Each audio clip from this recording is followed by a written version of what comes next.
l'histoire de l'humanité recèle de nombreux mystères non résolus. Ces mystères non résolus ont beaucoup fait parler d'eux. Pourtant, aujourd'hui, personne n'a trouvé de réponse. Voici une nouvelle histoire insolite et non résolue. L'affaire Magali Part.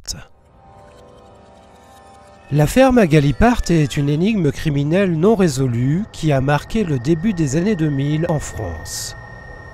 Le corps d'une jeune femme, âgée de 19 ans, est découvert à moitié calciné au pied du Vuache, sur la commune de Vulbens, en Haute-Savoie, près de Genève. Retour sur cette histoire insolite et toujours non résolue. Pour comprendre cette affaire, il faut remonter au 27 mars 2001, lorsque Nicolas Vuichard, un jeune agriculteur, quitte la ferme familiale en fin de matinée pour aller cueillir des morilles dans la forêt. Je me suis enfilé dans le bois pour aller voir s'il y avait des champignons.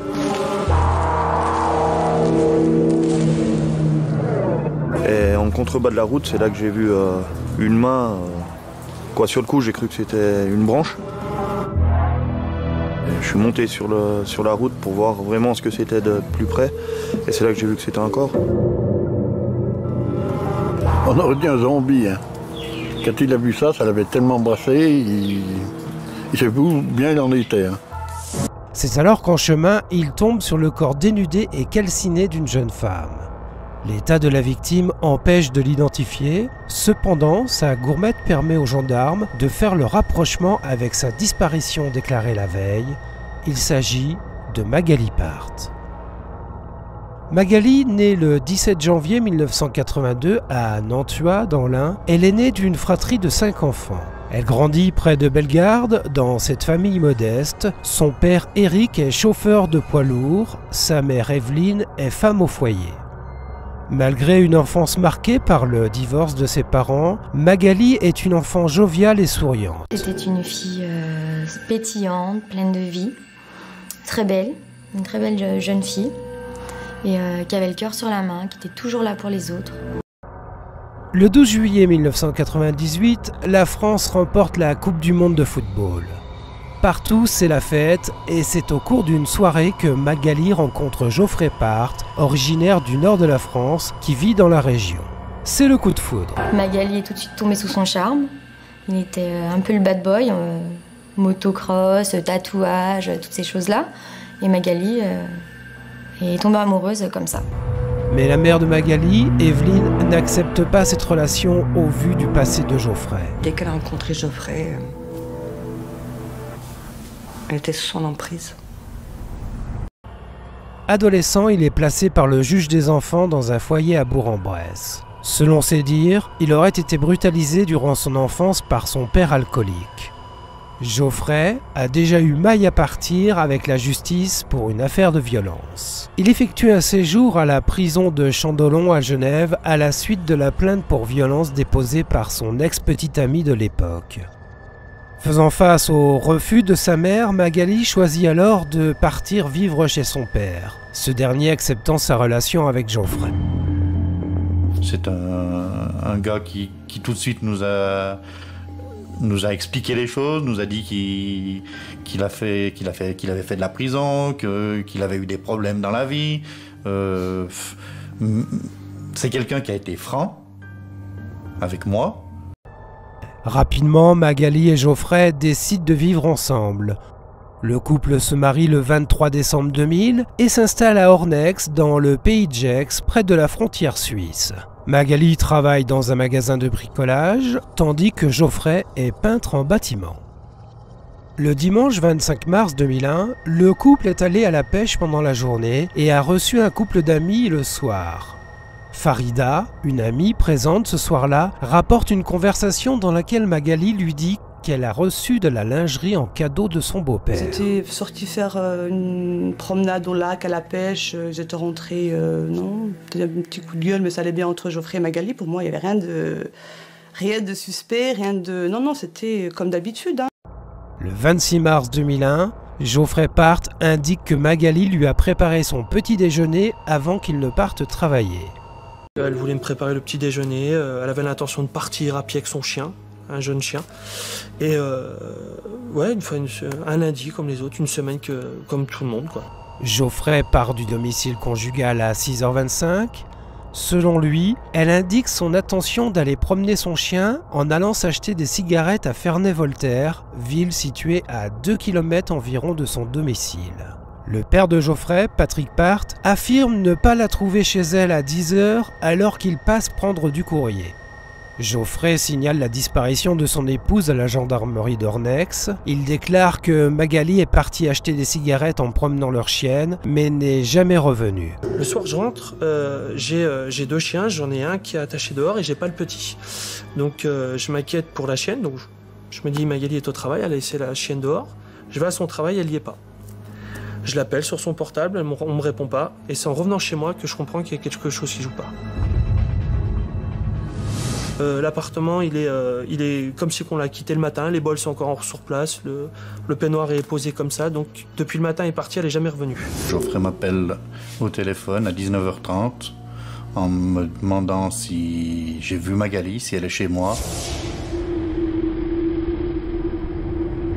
Je lui réponds évidemment que non. Je lui demande quand même ce qui s'est passé, pourquoi elle a disparu, s'ils se sont engueulés ou quoi que ce soit. Il me répond que non, tout allait bien, mais qu'elle n'est pas là quand il rentre du travail. Je suis partie avec mon voisin. C'est lui qui m'a emmenée jusqu'à Ornex. J'ai dit il faut que j'aille voir ce qui se passe. Et je suis arrivée là-bas, il n'y avait personne. Mais j'ai senti, je ne peux pas l'expliquer ça, j'ai senti qu'il y avait quelque chose de grave.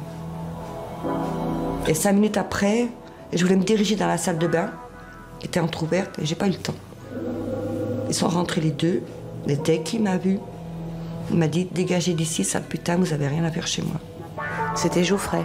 Ouais, avec son père. C'est la section de recherche de Chambéry qui est chargée d'enquêter sur les circonstances de ce crime, sous l'égide du procureur de Thonon-les-Bains. Le lendemain, son corps est retrouvé à Vulbens, à une trentaine de kilomètres de leur domicile. Suite à de multiples analyses, le médecin légiste remarque de nombreuses traces de coups et des fractures sur le corps de Magali. L'autopsie révélera une dizaine de fractures. Il constate également que son corps a été brûlé à l'essence pendant plusieurs heures dans un objet cylindrique de type baignoire. Elle n'a apparemment pas subi d'agression sexuelle. La mort a été causée par une hémorragie interne. Les enquêteurs se rendent compte que dans cette affaire, il n'y a pas une scène de crime, mais 3. L'endroit où Magali a été tuée, celui où son corps a été brûlé, et le bois où il a été déposé. Mais pour l'heure, ce dernier est le seul lieu connu de la gendarmerie. C'est donc là qu'ils vont commencer leur enquête. Sur la scène du crime, tout laisse à penser que la victime a fait une mauvaise rencontre. Pour les gendarmes, la piste du rôdeur s'impose, d'autant que quelqu'un a tenté de retirer de l'argent avec la carte bleue de Magali après sa mort. La carte bancaire de la jeune victime a été utilisée plusieurs fois pour tenter de retirer 2000 francs. Elle sera finalement avalée par la machine après la saisie de plusieurs codes erronés. À l'endroit où Magali a été retrouvée, un couteau de cuisine est planté dans un arbre. À 300 mètres du corps, dans un conteneur, on retrouve un jerrycan vide. Les enquêteurs découvrent un mégot issu d'une marque de cigarettes marocaine, une marque que l'on ne trouve qu'en Suisse et que Magali ne consommait pas. Mais cette piste s'effondre. C'est l'ADN de la jeune femme qui sera finalement retrouvée sur le mégot. Y a-t-il eu mise en scène ? Pourquoi brûler un corps sans prendre ensuite la peine de le dissimuler ? Le mystère demeure. Plus étonnant encore, la chienne, Reza, a été retrouvée 2 jours après sa sortie avec Magali à Crozet, à 10 km du domicile du couple. L'animal aurait erré durant tout ce temps sous la pluie. Pourtant, le chien était sec et propre et sentait même encore le parfum de sa maîtresse quand les gendarmes l'ont retrouvé. Comment est-ce possible ? Plusieurs pistes sont étudiées. Les proches de Magali sont interrogés. L'enquête s'oriente rapidement vers l'entourage proche de la victime. Geoffrey est entendu, mais aucune charge n'est retenue contre lui. Des éléments troublants tels que des incohérences dans les témoignages et des zones d'ombre sur les emplois du temps compliquent les investigations. Geoffrey, avec qui elle s'est mariée 3 mois avant sa mort, dit que Magali lui a offert un sabre japonais avant de changer de version et affirmé qu'il se l'est acheté lui-même. À noter qu'après le décès tragique de Magali, Geoffrey a vite refait sa vie. Il a fondé une autre famille avec 4 enfants. Le père de Geoffrey, quant à lui, affirme ne pas avoir quitté son domicile en Suisse le soir des faits. Son téléphone a pourtant borné à 23 h près de l'endroit où le corps de Magali a été retrouvé. Divers témoignages émanant des amis du couple font état d'un rapport très ambigu entre le père de Geoffrey et sa belle-fille. Il lui faisait couler des bains et lui offrait même des sous-vêtements. Personnage forçant un peu trop sur la bouteille, qui offrait de la lingerie à sa bru, le beau-père de la victime était placé en garde à vue, mais n'a jamais été poursuivi. Le rapport qu'elle avait avec son beau-père, Magali, c'était un rapport assez ambigu, parce qu'on n'a pas un rapport... Le rapport qu'elle avait avec lui n'était pas du tout conventionnel. Il lui faisait couler des bains, il lui offrait des sous-vêtements. À la porte d'entrée, il lui avait mis des glaces pour qu'elle se recoiffe, vu qu'elle était assez coquette, qu'elle se repouponne avant de sortir dehors. Et moi, je trouvais que ça, c'était pas des gestes de beau-père. Geoffrey et son père éveillent les soupçons des gendarmes, mais l'enquête stagne.